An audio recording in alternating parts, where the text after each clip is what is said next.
Okay, you ready? Shopping. Sashi and Sangye.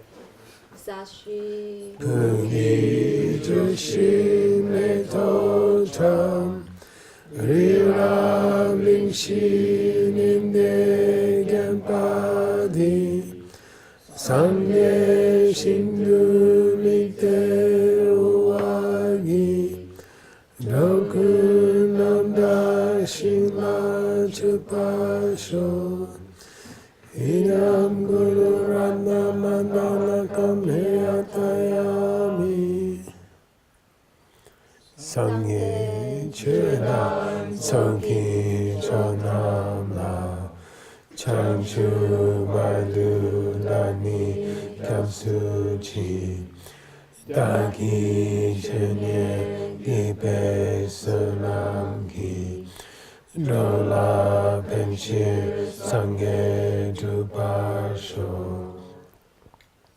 Sangye Chur Ansonki Chonamla Chanchu Badu Dani Kamsuchi Daki Chenyen Gipe Sanamgi Dola Penshir Sangye Dupasho Sangye. Chedan Soki Chonamla Chanchu Badu Dani Kamsuchi Daki Chenye Gipe Sonamki Dola Penchir Sangye Dupasho. Okay, cool. So, shopping, Allison's doing Vinaya. And she's doing a commentary to a poem that summarizes all the Vinaya system by Tsongkhapa, and it's a brilliant summary of all Vinaya. And you have the translation of the poem? You got it? Yeah. Okay, good. Now, her first job today, by the way, you did a good job. You both did a good job in your translations. I saw both of them, and they're amazing. I mean, I did read them. I didn't have time to tear them apart. But extremely good. Very nice. I think this next sentence is a good example of what? This is one sentence. Dividing. Yes. Okay. This is a good time to use our rule of divide. In English, we say divide and conquer. There's a political word called divide and conquer. It means, or army attacks you, try to divide them. And then you can beat this small one, this one small. It's called divide and conquer. It's a political, it's a military word, you know. So we're going to divide and conquer. You can call that rule divide and conquer. This is way too much to do in one English sentence. So it's a very good example for your own students of divide and conquer. You know, we're going to have to split this into pieces. It's too much. And I'm afraid that the more intelligent the author is, the more they tend to make huge sentences. Tsongkhapa makes sentences that go on for pages. You know, so first let's get all the words ready, and then your job, your challenge, is to chop it up. But not make it feel like it's chopped up. Okay. Dela. Dela is like now, or so. It's the first word in his commentary. Okay, he had some poetry before, and now he says, okay, now, Dela, now,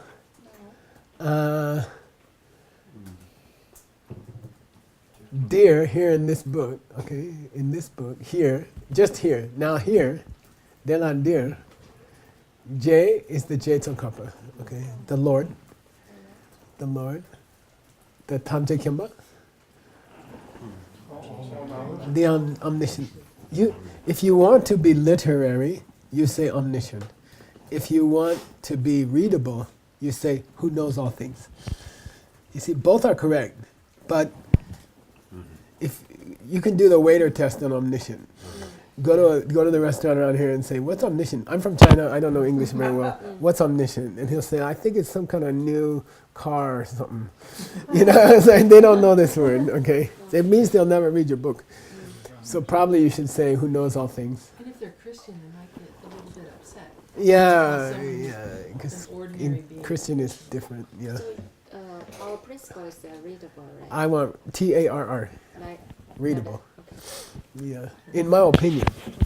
If you're in a university and you're only writing your translation for other professors, which is all that professors do, and so they can be jealous of each other,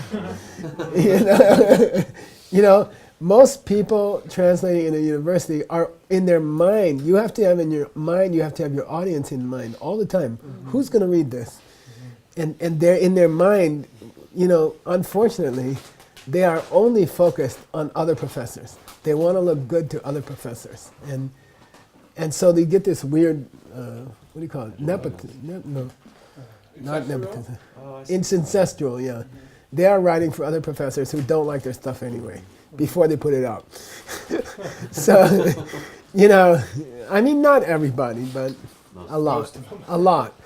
It infects their translation. They're trying to look good for other professors. You're trying to be readable. I'll tell you a story. That little book, yeah, that one. I was on a bus with Ken Rinpoche, my Lama, in India, all-night bus ride, and to get to the monastery, all night in the bus. And it was terrible. It was horrible. You know, and we got off the bus, we were dead. The seats like this. And my knees were like this the whole night. And they were bruised. There were big black bruises on them, you know. And we got off the bus, and this little American kid came up with a backpack, you know, and he's like, you came in, yeah. He opened up his backpack, he pulled the book out. It's all torn up, all tattered in pieces. He said, "This book saved my life. This book saved my life. Thank you so much." You know, so that's what you want. You're translating for those guys, okay, who are going to use it in their life, you know. And it was so. I said, okay, the ride was worth it. Okay, Jay Tam Jay Kemba. Now. This is a very cool Buddhist tradition. Say Sen, Jupar, Kawa. It's difficult for me to even say his name out loud. Like he's too holy, too beautiful, too holy. You know? Tsongkhapa. It's like I almost can't say his name. You know, Sen Jupar Kawa. Oftentimes when you refer to your Lama in the beginning of a book, or you know, Tsongkhapa, you say, you know, whose name I bespeak only with difficulty, whose name I utter only with difficulty. Utter means to say, Tsongkhapa. Like I'm afraid to say his name. It's so beautiful, so holy. It's and it refers actually to a tantric vow, which is what? We talked about Sen Jemba in the class yesterday. What's Jemba? Jemba? Yeah, I talked about Sen Jemba and you took a shot and you didn't hit it. Oh. Boom! I said we can't call Tsongkhapa. We have to say Jet Tsongkhapa. Yeah. Because you cannot use their naked name. name. Okay, Yeah, Jemba yeah. means naked. Right. By the way, Jemba also means uncooked vegetables. Sal Jemba? Naked cell, yeah. It means uncooked, healthier. Raw? Yeah, like salad is called sejemba. Naked vegetables. Okay, so anyway, and certain what's that religion in India? Jane? Yeah, certain Jains are Jemba. Dikambara, they go naked because they don't want to make cloth because it kills bugs. Okay, yeah. Okay, anyway, that's Jemba. So Sen Jubakawa, whose name I speak only with great temerity. Okay, now you ask a waiter that. Look, she looks just like the waiter already. It's a very, very old English word that means I'm afraid to say his name. You know. And then he says his name. Usually you say it right after that. Okay? Losang Dapa. Okay? Tsongkhapa's monk name. Losang Dapa. We talked about it yesterday in the DCI class. Losang Dapa. Bell. You often add bell to the end of a lama's name. In Sanskrit it's Sri Long I. Sri. Okay? And it means mystical. Like Sri Patabi Joyce. Okay? Like they named their teacher correctly. A lot of yoga in America comes from one teacher in India called Patabi Joyce. But his students always call him Sri Patabi Joyce. You know? It means the glorious. It literally it means shining. Blazing, shining like gold in sunlight. It's Shri. Okay. So the glorious one, Lobsan Dharma. Okay. Sen Nyen. This Nyen means Kirti. Famous. Yeah, the fame of his name. The fame of his name. Okay. Sen Nyen is like this should be Nga Woche, misspelled. Okay? B-O, not P-O. Ngawo. What's a Ngawo? Do you guys know? Does it look like a Ngawo? I can't read that fast, Lama. It's right here. Yeah, it's carved wrong, okay? Oh. Okay. Ngawo. No. You had it, there's a great commentary of Guinea that's called, drum. Oh, The yeah, drum. right. Okay. Whoa. Yeah. By the way, Nga is a good example of the same letter, Nga, with three different head letters, has three different names. Nga, low tone, Nga. Nga means I, me. If you put a letter on top of it, it becomes Nga. Okay. If you put an R, it becomes drum. If you put an L, it becomes five. If you put an S, it becomes before. I love you. Okay, so they're all Nga, but they're spelled three different ways. Okay, so this is Ngawache. Ngawache means the great drum. Okay, this is a Buddhist idea of a big drum that the whole world can hear. It's like a radio show. Ngawache. Dayang means that beautiful sound. Dayang. Zagrab the Byangs. Oh, right. Okay, Dayang. That beautiful song. How far does it go? Kamsum. All three realms. Desire realm, form realm, formless realm. Kamsum ki Drowe. The people who live in all three realms. Okay. The beings of all three. And I told you when we did somebody's text, I think it was yours, Gulgyan means a necklace, but what's a Nagyan? Oh, yeah. Earring. Okay. Na is another case where na, low tone means if, or to be sick. Yeah. Okay. With an R head letter, it means various, or ear. Not to. With an S, it means nose. And I always remember ear has an R in it, and nose has an S in it. Okay, so SNA is nose, RNA is ear, and you can remember because ear has an R in it and nose has an S in it. Okay. Kamsung Kijoy Nawe Gyendu Gyurpa. It is like an earring in the ears of the people of the universe. His fame is like a drum that reaches to the end of the universe. And when they hear it, it's like someone bought them a pearl earring. It's beautiful on people's ears. And maybe you want to cut your sentence there. You see? We have to read the whole thing, and then you have to take a knife and cut it up. Okay. Gendi Gyurpa. Te ni ki tembe tsawa, the very root of everything that special person translated. Taught.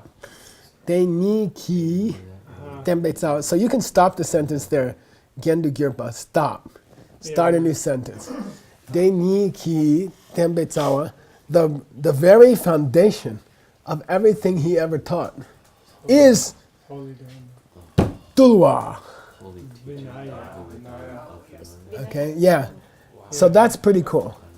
Okay, the foundation of everything that Tsongkhapa taught is Vinaya, that holy Dharma, Dampecha. That holy Dharma. Okay. How many Sanskrit words am I willing to use in a book? About 5. In whole book? Yeah. In the whole, all of your books. You are a translator. You're not a Sanskrit repeater. Okay? The ayatanas connect to the skandhas through the medium of the santanas, and the sanskaras get in the way. No, that's a style of translation. It sucks. Nobody can read it. They're just putting English verbs between Sanskrit words.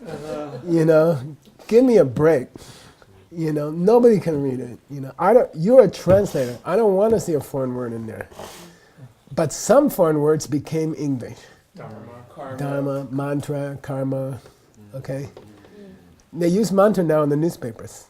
It's a mantra. People repeating this mantra. You know, what's his name? Trump is a fool. You know? No, I mean, I don't say he's a fool, but I'm saying it became a mantra. Many people repeating it.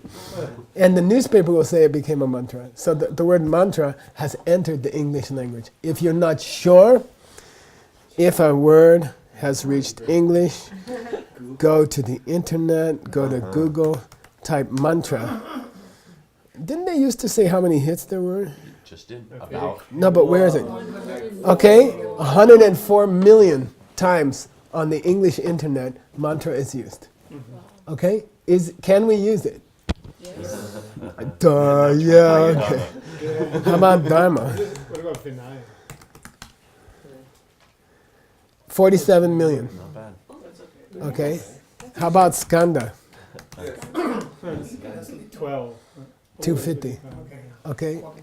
Yeah. How many were 400 million mantras? 104 million. 104 million? Yeah, a lot more than Dharma. Yeah. Yeah, it's 100 times more common, or something like that. Okay. So if you're not sure, go on Google. You know, if it doesn't, yeah, and there's just some ridiculous. Anyway, we gotta fix the internet. We gotta fix the Buddhism on the internet. That's another job. Okay, Denya Kitembe Tsawa, the very root of his teaching is the holy Dharma, the Chudua, Dampe Chudua. That's usually one phrase, you know, the holy Dharma called the Vinaya. I call it discipline. Okay, discipline. What is the discipline? It is the Ningbo, going backwards, okay, from this line. It is the Ningbo of the Jeja of all the Sungrams. It is the essence of all, completely all, Yongsu Dzogpa. It is the essence of every single topic in all the Buddha's teachings. Okay? When you write a book about emptiness, you say that about emptiness. When you write a book about Vinaya, you say it about Vinaya. Okay? This is the root of everything. You know? It's a Vinaya. And in his book, it'll say, mind only is the root of everything. Okay? It's true every time. Okay? So, it is the essence. Yongsu Dzogpa means every single one. Okay, every single one See it? of the topics, Jeja, okay, in all of the teachings of the Buddha. Okay, it is the essence, Ningbo, of each and every one of the Jeja means topics. Okay, in all of the teachings of the Buddha. By the way, anybody want to take a shot at Sung Rub for me? The teaching, higher word. Yeah, the highest words on this planet. So the Buddhist word for Buddhist teaching is the highest word on this planet. Okay, that's the Buddhist word for Buddhist teaching. Okay, cool. Sung Rab. Where else do we see Rab? Yeah, great. I love you. Did I tell you that? Okay. Rab. Dupa means it combines. Okay, it combines bestaspa. Okay, what combines? The Vinaya combines the essence of everything the Buddha ever taught. Okay, but I'm afraid if you translate a book, I don't think it's going to say the same thing. Or bodhicitta. Okay. But let's not go there.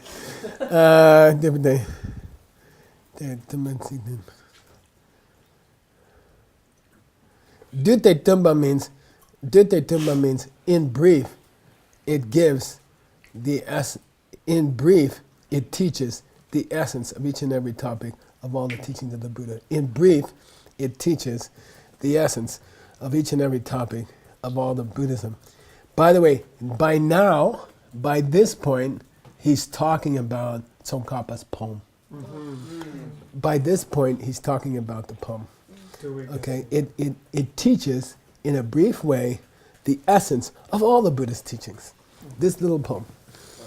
Okay, that's the ocean of the Vinaya or something like that. Okay, Dititama Tsiktum Punzen Sopa. The Tsik and the Duns are Punzen Sopa. The words and the meanings are utterly perfect. Ah, nice. I already told you that. Okay, they're just Punzen Sopa means what's it in Sanskrit? Atisha. Yeah, Atisha. Okay, Atisha's name means super perfect. Okay, the meaning of this poem is cool, and the words are beautiful. Both Tsik Dun. Okay, both the words and the meaning are perfect. Punsam Sopa doesn't mean good; it means perfect. Perfect. Okay, Punsam Sopa, and it's a tencha. It has become a classic. Okay, so he's calling that little poem a shastra, a major. It's a Classical commentary. It's a commentary. What's it called? Here's the name of your book that you're writing a commentary on. Dulwa Gyatso Ningbo Dupa. Okay, say Dulwa Gyatso Ningbo Dupa. Now, in modern monasteries, they cut the dupa. They just call it Dulwa Gyatso Ningbo. Okay. I was at a train station one time, and all these Tibetan people were rushing to this. I was studying Shantideva in the Tibetan library. I was 20 years old or something. I was studying Shantideva. And I saw all these people rushing to this room. I said, I was with my hippie friend. And we said, hey man, what's going on in there? And they said, Dalai Lama's teacher is there. The biggest Lama in the world at that time, you know. He's in there, yeah, Ling Rinpoche. And I'm like, oh wow, can we meet him? And they said, yeah. And they said, but don't walk in there without something. So we ran to the market, we bought this little, cake, because we didn't have any money, and we ran in there and we're like, can we meet him? And they said, yeah, you can meet him. And we walk in, and he's like this, he's this guy, he's the Mantaka, he's like this without a rosary. All the time he's going, and we're like, oh. And then my teacher was standing behind him, Geshe-Gan Darge, and so he said, oh, Kiranzo Karajigyo, what are you guys doing? And we're like, Shanti Dhamma, Lo, I read Shanti Dhamma. No, I study Buddhism. He's like, oh, you speak Tibetan? Yes. Then he said, what book are you studying? And we're like, we forgot the name. We didn't know the name of the book. We're like, and my Lama's going. He's standing behind him, right? He's going. And we're like, what? Why do I tell you that story? Because the name of the book's right here. Yeah, you better know the name of the book you're translating. Okay. So he said, oh, Allison, you've been up there for 5 days, 5 hours. What are you translating? This is the only one who can get away with that. Say Dulwa Gyatso Gyatso Ningbo. Ningbo. Dulwa means Vinaya, Gyatso means ocean, Ningbo means essence, okay, heart. The essence of the ocean of Vinaya. It means Vinaya teachings are huge. And they really are. They're extremely difficult. Very, very impossible. I mean, very difficult. Very, very ancient language. The oldest language in Buddhism. Because it comes directly from the Buddha, right? And this is the Ningbo. This is the essence. He took all of it and he made it into the essence. Like Heart Sutra, Shinjing. Okay, Dupa Shejawa. Zepa Kan Yinba De. That book, which is called that, which he wrote. Zepa here means he wrote. Kang Yimba means that book, which he wrote. Okay? that book which he wrote called the Abbreviated Essence of the Ocean of Vinaya, okay? That's Kang Shepa Jaicha. That's the teaching that I'm going to explain in this book. That's the teaching that I'm going to explain in my book, okay? So that's all one sentence that we just finished. Okay, so you have to chop it, okay? What am I going to explain in my book? His teaching on the Vinaya, okay? What's cool about this book? It contains all the meaning of all the scriptures, okay? What about the scriptures on Vinaya? Oh, it's the root of all the teachings, okay? Oh, who wrote it? Oh man, I can hardly say his name, but Tsongkhapa, Losantapa, the glorious one. Oh, was he like well known? Oh man, you take a drum and the sound is heard by every being in the universe. That's how famous he is. Okay, that's all one sentence. Okay, got it? By the way, someone tell me why it was important to talk about his fame. That's his name. Mm-hmm. I told you already. That's his name, Losanjapa. His name means Mr. Famous. Okay? I mean, it's kind of... I don't think that's worth a footnote. If you start writing footnotes to that level, you're going to have 10,000 footnotes. Because all Buddhist books have a lot of cool stuff going on. I say the big ones you show people, but the other ones you have to teach your own students when you teach the book. Couldn't we do an hypertext version online? That brings me to another subject which we'll talk about tomorrow, but I would like to have the paragraphs broken out. I'd like to do a Wikipedia thing with our translation. I would like to have the courage to put up our first translations online and say anybody who has a comment. That's the cool thing about Wikipedia. It's like a very Buddhist thing. Criticize me. If you see if there's a single word here that's wrong, criticize me. Show me. Or tell me nicely. They don't. Okay. So we'll talk about that maybe tomorrow, because it's not the subject here. Dena, okay, new paragraph. Dena dilasum. Therefore, if it were me and I translated this, I'd say, so I'm going to proceed in 3 steps. I would say something like that. I translate it. I don't say, therefore, it has 3. I'd say, I'm going to proceed in 3 steps. Number 1, I'm going to explain Shija Lundutane Chupa Jupa. Okay, that's step 1.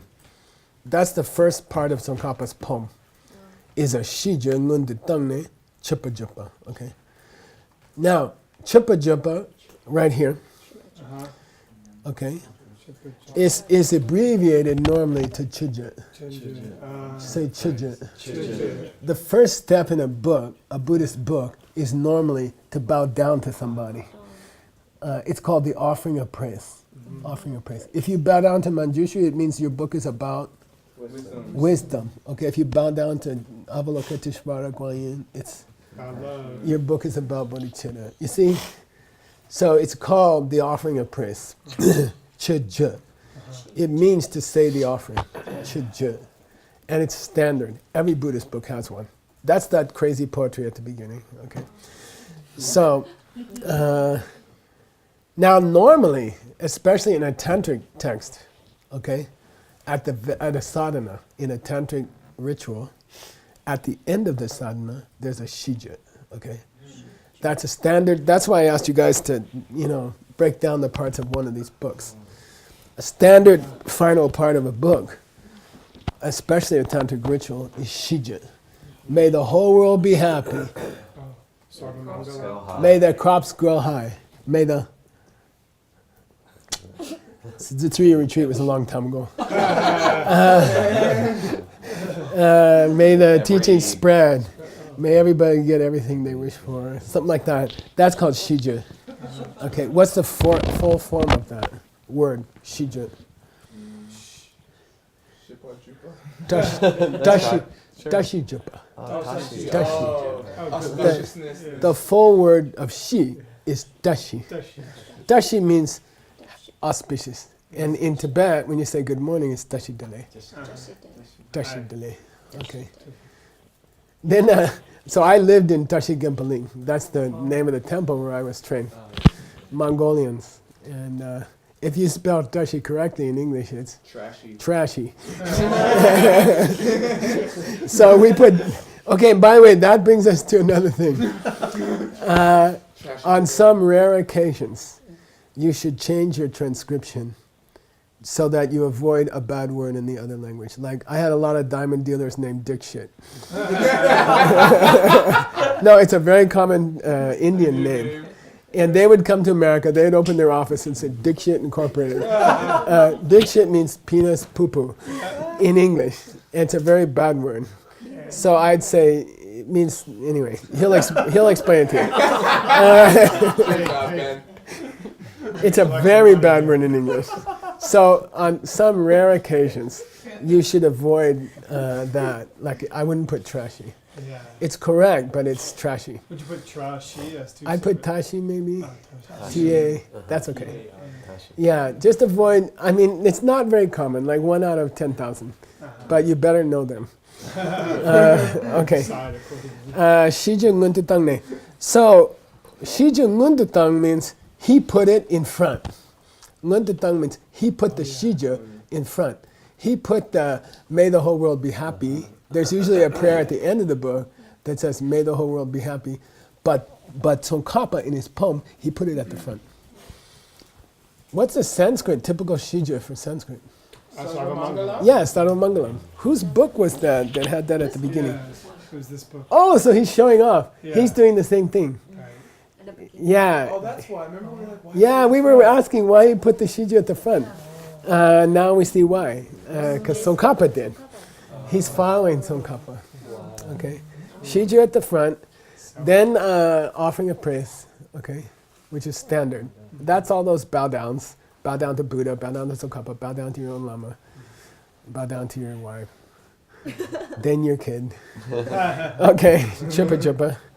Okay, that's so first in his commentary, he's going to cover, in English we call it the front matter. In English book we call it front matter, back matter, and the text. Front matter means table of contents, introduction. In English books we call it front matter. And back matter is like footnotes, endnotes. Okay? And then there's the main text in the middle. So second part, shung ngo shepa, shung ngo shepa. An explanation of the text itself. An explanation of the text itself. Okay? First he's going to say, oh, Tsongkhapa bowed down to these people. And Tsongkhapa put the good luck verses in front. And then, second, we got to the main book. It's the main book. Okay? Shung, meaning, now you guys know. Main book. Okay? Important book. Opus In this magnum. Wait, does shung always refer to book? I didn't- Not shung. Oh, shung. Shung. Okay? Shung has a different meaning. Yeah, Shung. Say again? shung. Yeah, shung. What was the question? If that, when you say it, is it always referred to a main book, or can it just mean main? No, it can mean government, as I said. Yeah, right. Shung Laum is that. So I was wondering if it's just a general adjective, like that means main. Or? There's a joke I have to tell you. Depa shungi koa matang. Depa shungi koa matang. By the way, there's a thing in Tibetan called tampe. Tampe means like a stitch in time saves 9. Oh, These are old little aphorisms. sayings, like, Adages. yeah, they're not very strong in English. We have old sayings like kill 2 deer with 1 bullet. These are old words. Expressions. We have a similar. But in Tibetan is very rich. Tibetan is extremely rich in tampes. Half of what a Tibetan says in normal conversation is aphorisms. Tampe. Yeah, tampe. Yeah, very, very common. And then Debashungi koa tangamare. Debashungi koa tangamare. I drop the kids off at the pool.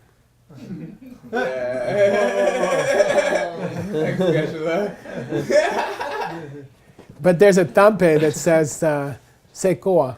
Koa is a coracle in English. Who can tell me? Coracle.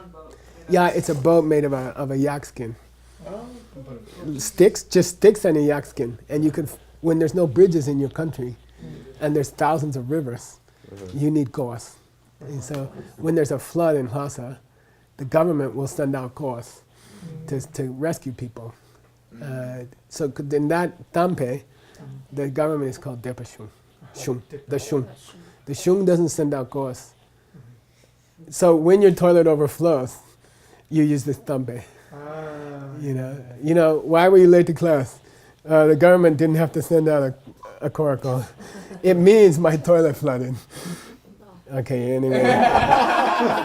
If you can make that association. So is Depa government? Depa Shung is the forward. You can say Shung or Depa Shung. That's the Depa that means basket or organization. Sena in Sanskrit.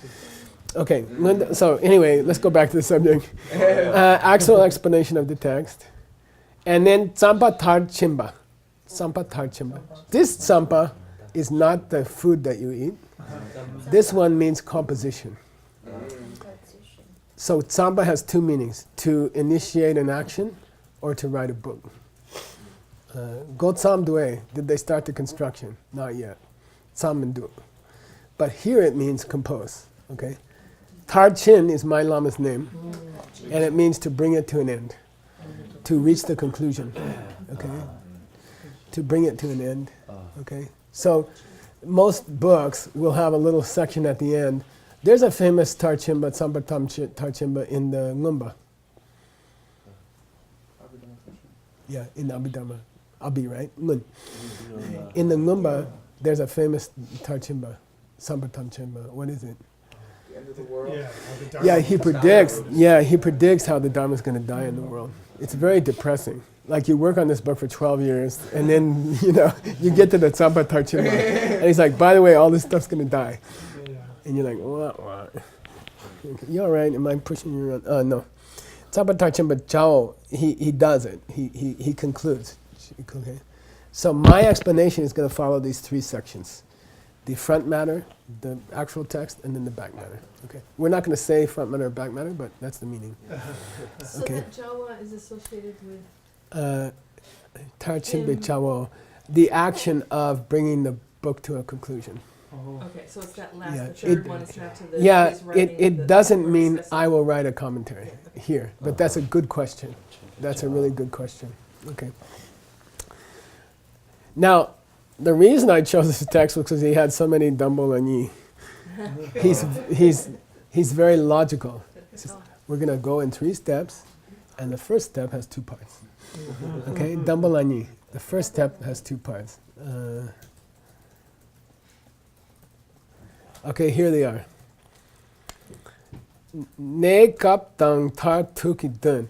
Ne kap tang tar tuki dun means temporal goals and ultimate goals. Okay, temporal in English means short-term goals. Short-term goals. May everybody have good crops. May they get lots of chooks. Cows. Okay. Okay, that's called ne kap kadun. Like short-term goals. Ne kap kadun means short-term goals. Tartuk, long-term goals. Long-term goals. The fourth of the 4 steps in the DCI system, the Tibetan is Tartuk. Yeah, here it is. Okay. It means long-term, ultimate goals. Short-term goals are like, may you be happy, may you get the first 4 goals of DCI. May you get a good partner. Is Yeah. it like worldly goal or ultimate goal or different? Say again? Like worldly or No, it's not It's worldly and different. religious. No, it's not that. You can have a short-term goal to improve your meditation, and it's not worldly. You see what I mean? So nekap means it sort of means immediate goals and ultimate goals. So that's a good translation. Normally nekap means period. For example, in the teaching on the 12 links of the wheel. Nekap, there's many ways to teach it. Nekap means this video you got, the stages of life. That's called nekap. So first you're a child, then you're going to school, then you're falling in love, then you get involved in politics, then you get rich and fat, and then you get skinny, and then you die. This is called nekap, periodic presentation of the wheel of life. And that's one interpretation of the wheel of life. So nekap means period. Here it means immediate. Okay? You can say, but I would say immediate. Immediate and ultimate goals. Shipa jipa means words of good fortune or something like that. What did I used to call it in the Vajragini Sutta? Words of, it means auspicious, or it means at the end of his poem he says, I hope your life turns out well, both immediately and in the long term. You know, Shipa jipa means prayer for good things to happen. This is the Shi and Tashi, yeah. The Ta and Tashi means to shine. Shine. And this Shi means to be good luck. Shipa jipa, so I'm going to explain the front matter in two parts. One is his prayer for the whole world. Sarva Mangalam, right? What's the second part? Do you guys remember? Of the front matter. Yeah, he's going to bow down to somebody. Offering of praise. We call it offering of praise. Chipa jipa. Okay. Now, it's not just any chipa jipa. It's Ngungi ke che dang tumba. Got it? Did you find it? Ngungi ke che dang tumba. Ngungi ke che dang tumba.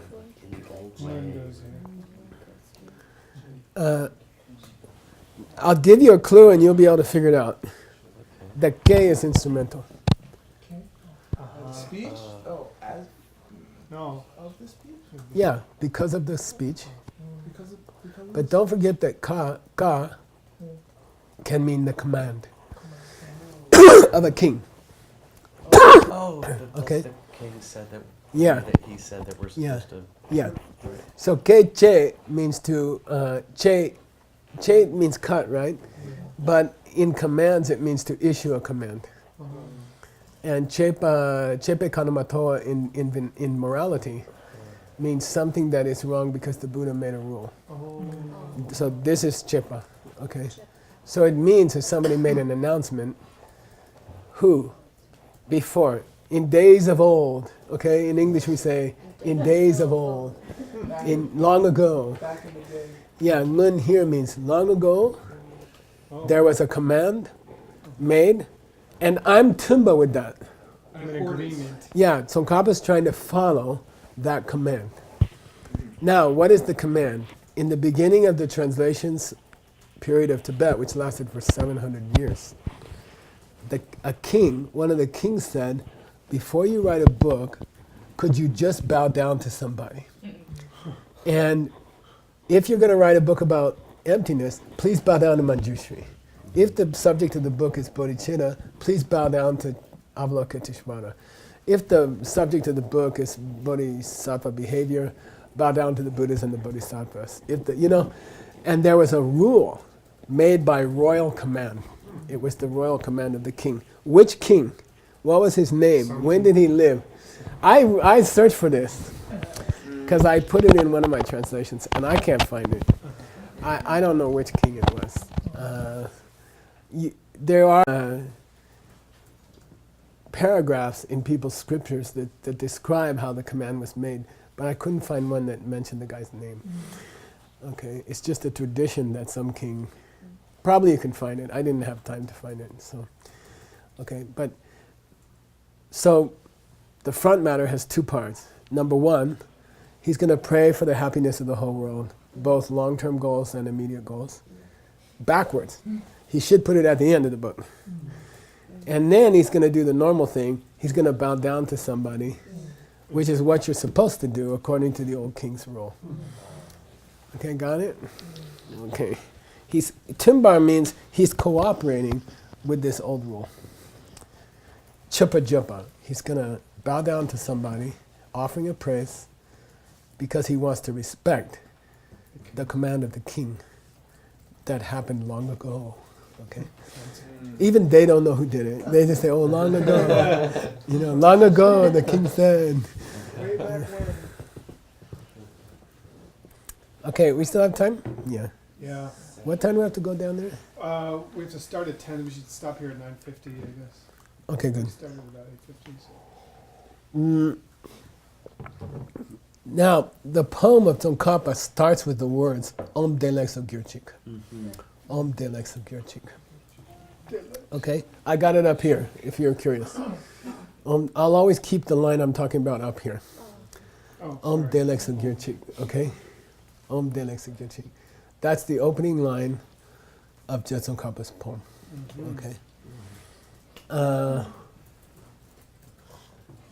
So Damboni means I'm going to talk about the first of those two front matters. What was the second front matter? The bowing. Yeah, the bowing. What's the first front matter? Yeah, pray for the whole world, everybody be happy. Okay. Delek Gyurchik is a translation of Sarva Mangalam. Okay, Mangalam. May all be good. May everything be good. Okay? May everyone be happy and healthy or something like that. Okay. What did we say? May goodness ever prevail. Yeah, may goodness prevail. But here he says happiness also. May happiness and goodness prevail. May happiness and goodness prevail. Sarva Mangalam. Okay, Sarva Mangalam. Om Sarva Mangalam. Om. This is the Om. Yeah, he starts with Om. Okay. When you type Om in Tibetan, it's AOM. Okay, Om. Che Sung Te. Che Sung Te means he starts with this line. He starts with this line. Che Sung. Then he's going to talk about Om. Okay? Like this guy's a serious commentary writer. He's going to tell you, he's going to write a paragraph about the first letter. Om. Yeah, yeah. It's at Tsingdao, right? Didn't he promise us at Tsingdao? Yeah. Yeah, see, it's at Tsingdao. This is a word-by-word commentary. He's going to start with Om. He has a whole thing about it, okay? I like these guys. So, what is Om? Tashipetsik. It's a tashitsik. It's a word of auspiciousness. Yeah, Om is an expression of auspiciousness. Now, there's not a good way in English to say it, but auspiciousness means everybody should be happy. Everything should be good. Everything should turn out good. Would you say it's for good luck? I don't know, luck is it's kind of too colloquial, I think. Yeah. Maybe you can find something between that. If you do, let me know. Okay. Tashipa. Sorry. No. Go. Okay. Go up. And this is the spelling of Tashi Dele. Okay. Bakrashis. Okay. Okay. Bakrashish. Sikina. Jikedu. Okay. Jikedu means as they say. Jikedu means as they say. Literally, it's as the language. Jikedu means as they say. That's how you introduce a quotation that you're going to use to describe what you're talking about. Okay. As they say. Okay. Now you know he's going to quote something. Okay. As the saying goes. Especially if there's obviously 4 lines that come after that. Omni chishi yimba je. Chota norter beldan yang. Dam chawa dang tashiden. Norban zime ngaksu je. Okay. So he's quoting somebody. Okay. So we need Now- to put in a video Yeah. and It's a black? poem. Not black because it's not the root text. Okay. Yeah. Only Tsongkhapa's poem is in black. Okay. That makes it easier to find if you're teaching a class in ACI and you know, which was the root text. You know. I like to go now. We got to a big subject in translator knowledge. Okay, he's quoting an ancient book. This is an ancient book. I feel that it's probably in the Kangyur Tengyur. Okay, now Geshe Michael's system. I will go find it. First thing, I will go find it. For several reasons. First, I want to make sure he quoted it right. Because a lot of times, not a lot of times, but a good amount of the time, a lama will quote something they heard in the debate ground. And it might be a little bit not exactly what it was in the beginning. And normally it's correct. And normally any variations are minor. But I always go find it. First reason, I want it to be accurate. You know? And if it's different, I'll write a footnote. These 3 words are different. Okay? Number 1, I will go find it. Number 2, there will be something before that verse and after that verse that explains that verse, and then I can translate it more accurately. You see what I mean? So I want to go find the original. Maybe just before that, the guy was talking about. By the way, this is a famous verse about what does Om mean. So this is really big gun for a teacher. You know, you can walk into any yoga class and say, "Hey, you guys said Om." Yeah, but you know what it means? I can tell you. It's a cool, you know.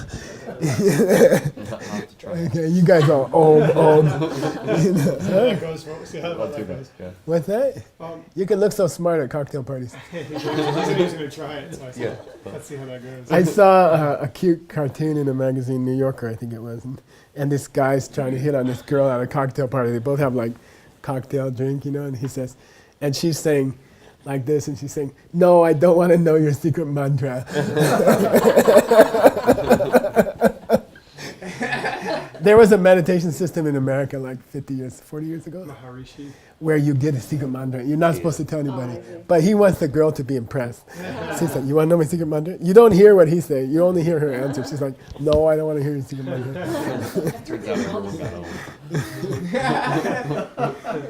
Somebody asked a question. I want to ask a question. If you went and you found that the verse that he quoted wasn't perfectly correct, would that be a footnote? Yeah. You'd say, actually, the verse Then you need a footnote. Okay. But you have to analyze, is the difference substantial or not? Yeah. There's a good use of the word substantial. Is the difference important for the reader or not? Is it just the word order is different, or is the words different? If the words are different, we want to know. Okay? The reader wants to know. If it's just the same meaning with slightly different wording, don't bother the reader. Don't show off Right. in a book and bother the reader. Okay? You want to know my secret? You know. Okay? Don't show off in a book. People can sense it. People can feel it. This is just bullshit. This is a bullshit footnote. I didn't need to know this. He just wants to show off. You know. Okay? So don't get bullshit footnotes. Excuse me. Now, exciting. How much time? 5 more minutes. Well, we should stop. This was our quoting. 3 more minutes. Yeah. When you look for a quotation in the Kangyur and Tengyur, 5,000 books, 300,000 pages, don't look for and. Okay? When you go to look for this verse, please take something unusual word. Okay? Okay, that's the first rule. Second rule, don't search for too much. Because if there's a slight difference, you won't find it. Don't search for too much. Oh, that makes sense. If you search for too little, you'll get 5,000 hits, you spend all day looking for it. If you search too much and the person spelled it differently, you will never find it. Don't use words in a search which can be spelled differently. Okay, in this thing here, like Zimba could have been Simba, Sunwa. Okay, don't look for Zimba. Don't choose that one. Okay, choose something that's unusual. These three words, North Bell, totally unique. Okay, so we're gonna go look for that, and then we're gonna stop. Okay. North Bell. Okay, got it? We start in the Kangyur. Why? It's Buddha's speech. Yeah. And even if you find it in the Tengyur, it might be in a commentary of the Kangyur. So start with the older stuff first. Okay, got it? Makes sense. It can be wrong anywhere, which you're about to learn. And by the way, a lot of the times it looks wrong is that it was a different translation. So don't pick on them too much. Okay, now we're searching the kangyur. Now we're and don't search them both at the same time. Start with the kangyur. Here we go. Go. No, choke down there, choke down there. This is it, by the way, and it's a tantra, and it's a very famous quotation. Okay, here it is here. Yeah, I'll bring it up to the top. What is Om? Oops, where'd it go? What is Om? I'm going to tell you. Yinba She. It means choke, it means nor, it means there, it means bell, it means yang, it means kyalsang. Okay, it means damjawa, dashi, norbo zimbe. Now, let's cut it out. Okay, just for our own information. Because how can you tell that it's all appositives? You gotta know. I'm gonna cut from here. I'm gonna cut a little bit afterwards also. Okay? Now I hit Command X. Command X. Command X, because when I go to my text, by the way, if it's me, I put it in here. And so I can compare. And it gives me the source. Okay? It tells me the source. That's incredible. Okay? Now, let's look at the difference. Omni Chishik is the same. Right here, sorry. We're right here. Okay? Omni Chishik Yinba She. Yinba She, he said Je. Okay? Pretty close. Chokdang Norter Peldang Yang. That line is the same. Kelsan Nampa Dang Den Shing. Totally different. Yeah. Then comes his line. He missed a line of the original quotation. Okay? Norbo Zendang Nasaju. Yeah. So, okay, and the rest is just context. I just have it here for context. Getting more out of it. He's missing a line. Okay? We gotta go downstairs. The original is five lines because it starts with, I'm going to tell you what Om means. And then there's a verse. And this author left out a line. Or the carver left out a line. Okay? And it's an important line. Kawasang. Om also means fortunate. Okay? So he left out a line. Got it? That's why you go look. Search for it. And that's why your translations are going to be more pure than the original. Yeah. Cool? Yeah. Yes. I like it.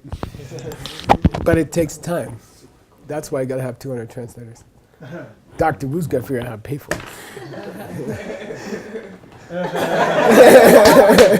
Okay, he's like that.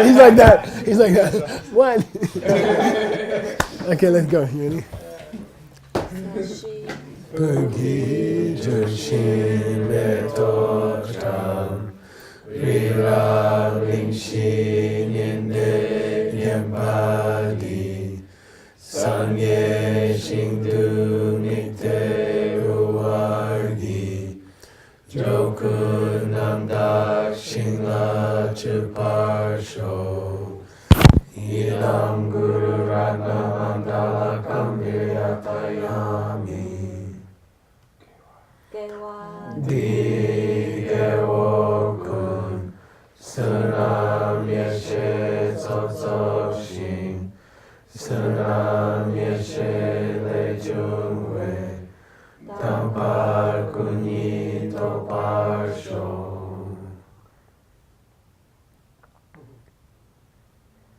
Okay. Thank you guys. It's extremely fun for me.